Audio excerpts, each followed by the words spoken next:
बिस्मिल्लाहिर्रहमानिर्रहीम। अबू दाऊद की एक रिवायत में है कि हज़रत हसन रज़ी अल्लाह ताला अन्हु आप रिवायत फरमाते हैं कि हज़रत आयशा सिद्दीक़ा रज़ी अल्लाह ताला अन्हा आपने कहा कि एक दफ़ा आप रो पड़ी तो नबी पाक सल्लल्लाहु अलैहि वसल्लम ने पूछा, ऐ हज़रत आयशा सिद्दीक़ा रज़ी अल्लाह ताला अन्हा आप क्यों रो पड़ी?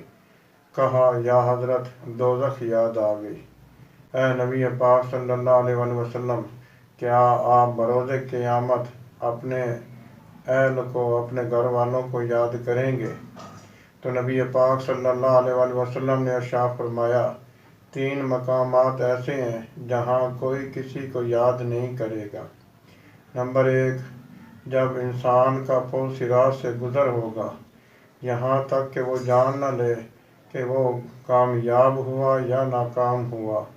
नंबर 2, जब इंसान को आमाल नामा दिया जाएगा, जब तक वो जान न ले कि उसे आमाल नामा दाएं हाथ में दिया गया या बाएं हाथ में। नंबर 3, जब इंसान मीज़ान पे खड़ा होगा, जब तक वो जान न ले कि वो कामयाब है या नाकाम है। अल्लाह तबारक व तआला अमल की तौफीक नसीब फरमाए।